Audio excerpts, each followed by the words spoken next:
And now, you know her as Elizabeth. You know her as Liz. You know her as Lizard. This is the Lizard Room! Hey, everyone! Thank you so much for having me here. This is great. You guys are really great. I love coming out here to talk to you guys. Speaking of which, I have a few note cards. I know, nerdy of me, right? But just hear me out. All right? The Webster's Dictionary defines the word fear as an unpleasant, often strong emotion caused by anticipation or awareness of danger or a threat. The word failure as an abrupt cessation of the normal functioning. And the word success as a favorable or desired outcome. So why do I bring these words up? Well, I'm a person who has had chronic fear of both failure and success simultaneously.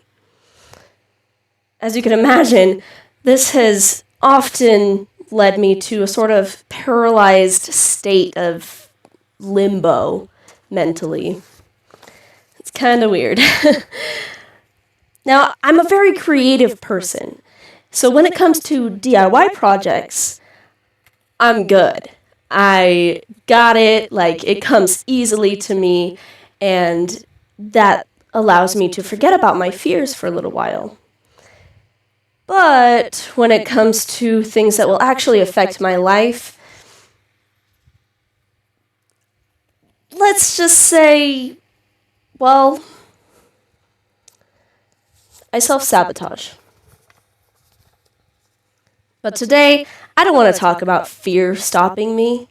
I want to talk about a DIY project that made me face failure and come up with solutions that weren't what I was expecting, but did lead me to success. So I brought with me a prop. This backpack.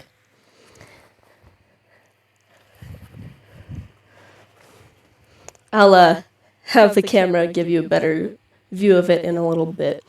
But looking at this backpack, would you believe that before I started, it was this nice bright blue color?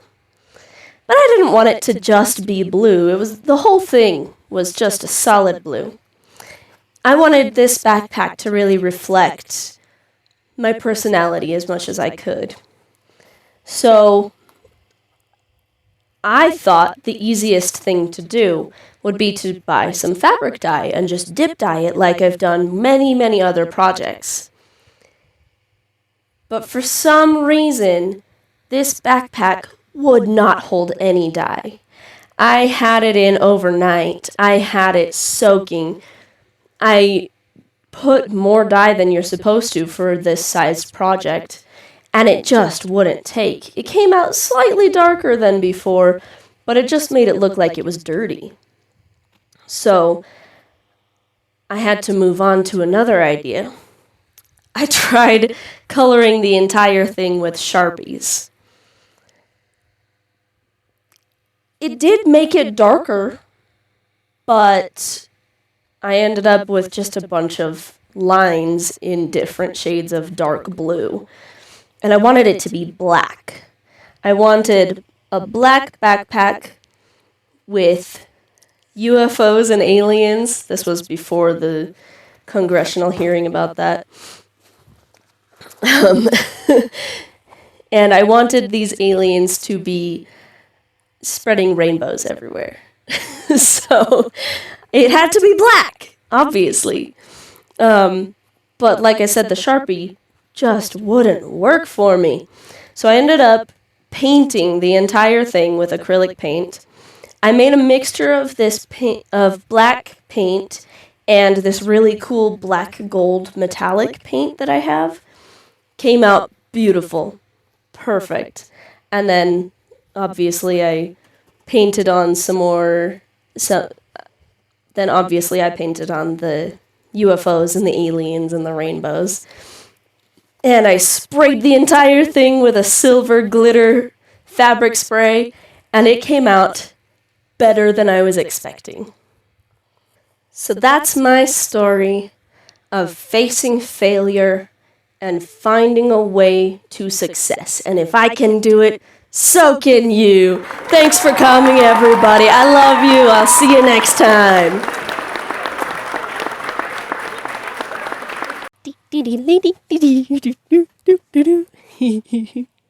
And finding success.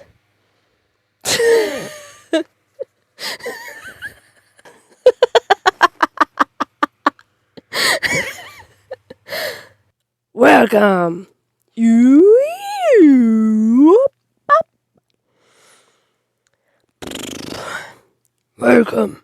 Welcome. Welcome.